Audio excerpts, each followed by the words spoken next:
सो cam छो public. तो आज हम सॉल्व करने वाले हैं JEE 2026 में पूछा हुआ बायनोमियल थियरम चैप्टर का एक क्वेश्चन। तो क्वेश्चन कुछ ऐसा है हमारे पास, the value of 100C50 upon 51 plus 100C51 upon 52 plus up to plus हमको कहाँ तक एडिशन करना है, 100C100 अपॉन 101 तक एडिशन करना है। तो इन सभी टर्म का अगर हम एडिशन करें तो हमारा आंसर जो है वो क्या होगा, वो यहाँ पे हमको फाइंड आउट करना है। तो चलिए देखते हैं इसका सॉल्यूशन। सबसे पहले तो यहाँ पे ये जो सारी टर्म्स हमको प्लस के फॉर्म में दी हुई है, उसके लिए कोई अगर हम जनरल टर्म लिखना चाहे यानी कि टर्म आर, जनरल टर्म लिखते हैं। जनरल टर्म यानी कि सभी के लिए कॉमन, यानी कि NCR अपॉन R+1 इस तरह से लिख सकते हैं। n की जगह पे 100 कॉमन है, r की जगह पे अगर हम सबसे पहले 50 पुट करें तो 50 + 1 क्या होगा, डिवीजन में 51 होगा। सेम उसी तरह से r की जगह पे 51 पुट करें तो नीचे क्या होगा, 52 होगा। इसी तरह से चलता रहेगा। तो ये क्या हो गई, एक जनरल टर्म हो गई। अभी इस जनरल टर्म को सिंप्लीफाई करते हैं। NCR उसकी फॉर्मूला हमको पता है, वो क्या होती है, n factorial upon r factorial into n minus r factorial, ये होती है। उसके डिवीजन में क्या है, r+1, हमको डिवीजन का डिवीजन क्या हो जाएगा, मल्टीप्लिकेशन में आ जाएगा। यानी कि इसको हम लिख सकते हैं n factorial upon r factorial into n r+1 into n minus r factorial, कुछ इस तरीके से लिख सकते हैं। अभी इसके आगे कुछ सिंप्लीफिकेशन नहीं हो सकता, लेकिन यहाँ पे डिवीजन में एक वैल्यू आई r+1, तो r+1 अगर हमको रिप्लेस करना है सो NCR की फॉर्मूला में ऐसी फॉर्मूला हमको बनानी है कि नीचे डिवीजन में क्या मिले, r+1 मिले। सो r+1 चाहिए तो r की जगह पे क्या लेना पड़ेगा, r+1 लेना पड़ेगा। यानी कि अगर हम फॉर्मूला लिखे n+1 C r+1 की, तो वो क्या होगी, NCR के फॉर्मूला में अगर अप्लाई करें तो n की जगह पे आएगा n+1 फैक्टोरियल अपॉन r की जगह पे आएगा r+1 factorial into n minus r, n की जगह पे क्या है, n+1 है, माइनस r यानी कि ये दोनों प्लस है तो वो क्या हो जाएंगे माइनस, यानी कि -r-1 फैक्टोरियल। +1 -1 जो है वो क्या हो जाएगा, कैंसिल हो जाएगा। तो यहाँ पे क्या बचेगा, n+1 factorial upon r+1 factorial into n minus r factorial.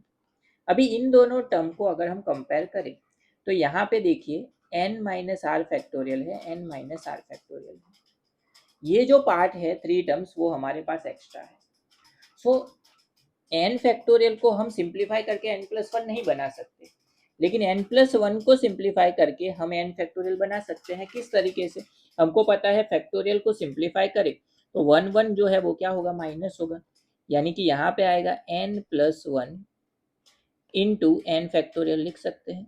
Division में सेम उसी तरीके से r+1 into r factorial n minus r factorial, वैसे का वैसा।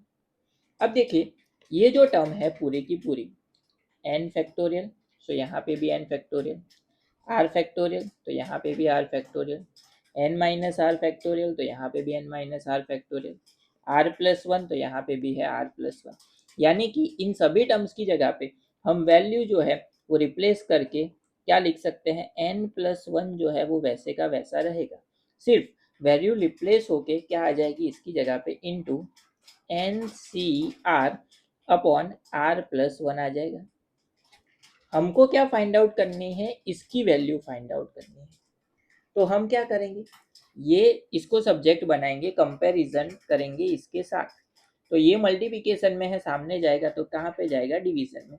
तो यहाँ पे हम लिख सकते हैं 1 upon n+1 is equal to 1 upon n+1 into n+1 CR+1 is equal to क्या मिलेगा, NCR अपॉन R+1 मिला।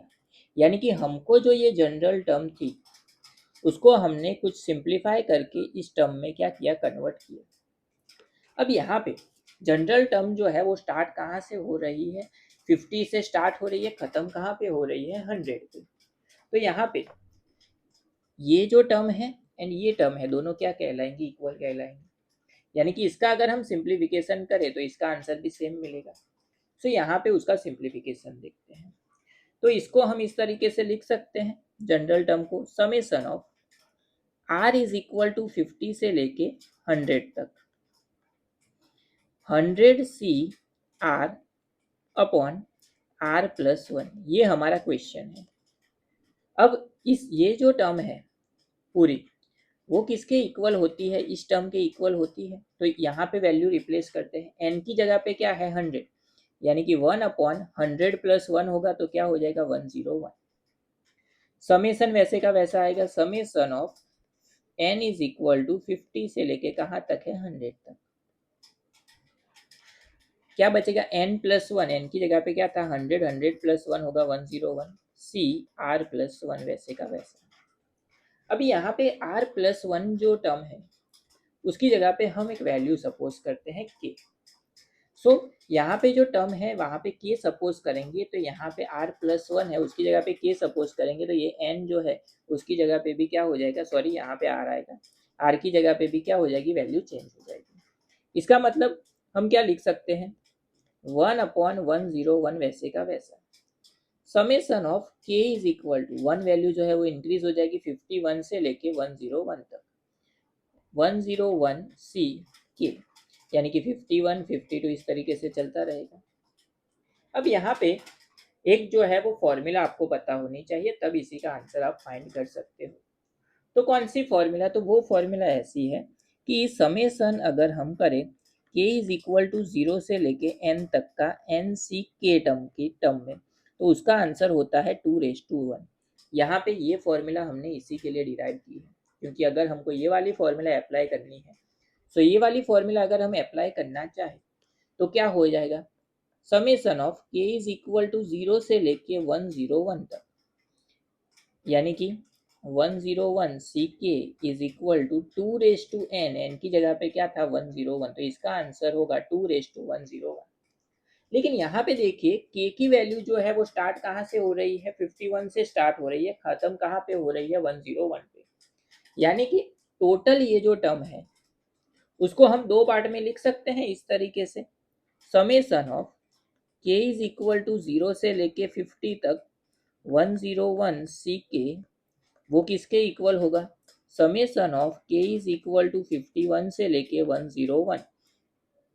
101 सी के इक्वल होगा। यानी कि इन दोनों की वैल्यू जो है वो क्या होगी, इक्वल होगी। यही तो वैल्यू हमको फाइंड आउट करनी थी, यानी कि 2⁻101 डिवाइड करेंगे, ये दोनों की वैल्यू इक्वल है, मतलब डिवाइड बाय क्या आएगा 2 आएगा, तभी हमको हाफ वैल्यू मिलेगी। सो इसका सिंप्लीफिकेशन देखें अगर हम, तो क्या हो जाएगा, ये हो जाएगा 2⁻1, यानी कि ऊपर जाएगा तो माइनस हो जाएगी 1 पावर, यानी कि 2 क्या बचेगा 100। अब इस वैल्यू को यहाँ पे हम पुट कर लेते हैं, इसका जो आंसर है वो हमको क्या मिला 2⁻100 मिला, यानी कि 2⁻100 अपॉन 101। तो ये हो गया हमारा final answer for this given question, 2⁻100 upon 101, यानी कि ऑप्शन नंबर 4 जो है वो हमारा करेक्ट होगा यहाँ पे।